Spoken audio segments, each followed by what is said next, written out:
Halo, selamat pagi Bu Ocha dan teman-teman mahasiswa atau mahasiswi dari Unsia khususnya untuk prodi PJJ Komunikasi. Perkenalkan, nama saya Peri Pediansyah. Pada kesempatan ini saya akan mencoba menganalisis strategi komunikasi perusahaan terbesar yang mungkin bisa dibilang perusahaan yang cukup terkenal di Indonesia, yaitu Samsung Indonesia, dan peningkatan cara penjualan smartphone.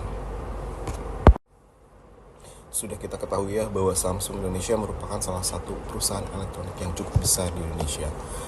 Tetapi perusahaan ini tidak hanya menyediakan produk-produk elektronik yang cukup terkenal di Indonesia, tetapi saat ini Samsung sudah merambat ke salah satu produk yang dimana menjadi produk terbesar kedua di dunia, yaitu produk smartphone.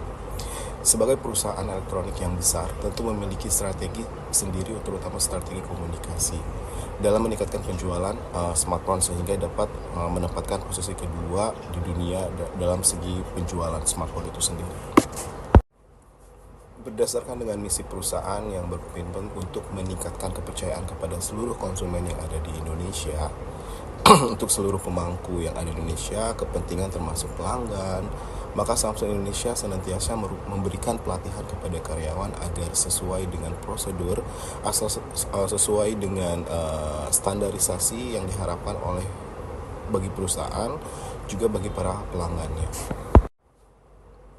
Pada sisi penjualan yang menjadi kunci komunikator tentu adalah sales tersebut, tetapi ketika terdapat keluhan atau produk yang dibeli oleh pelanggan, maka garda terdepan sales dan jika terpenuhi, maka supervisor atau kepala dari cabang tersebut yang akan menanganinya.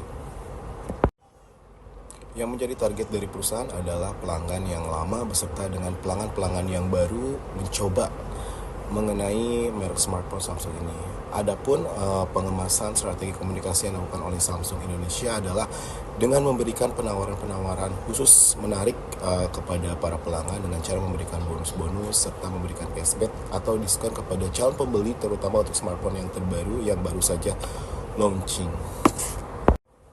Berhasilnya Samsung ini tidak lepas dari media yang digunakan oleh Samsung Indonesia dari berbagai macam, seperti misalnya melalui sosial media atau media sosial, iklan di televisi, direct email, hingga baliho di pinggir jalan. Tentunya adalah untuk menarik minat para pelanggan atau calon pelanggan untuk membeli smartphone Samsung ini.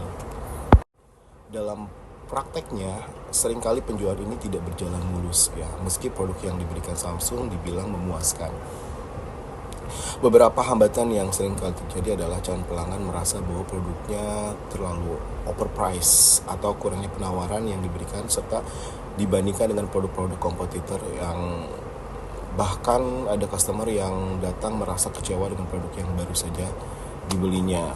Tetapi sales dari Samsung Indonesia tetap sabar dalam menjelaskan kepada customer dan memberikan solusi terbaik bagi mereka sehingga mereka merasa puas atau mau membeli produk Samsung tersebut.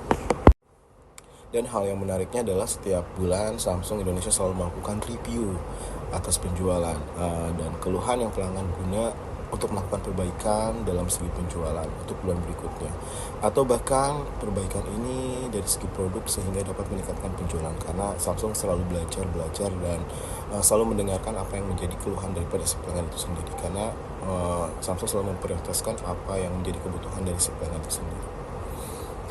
Demikian sedikit analisis dari saya tentang strategi komunikasi Samsung Indonesia, dan saya ucapkan terima kasih dan sampai jumpa. Terima kasih.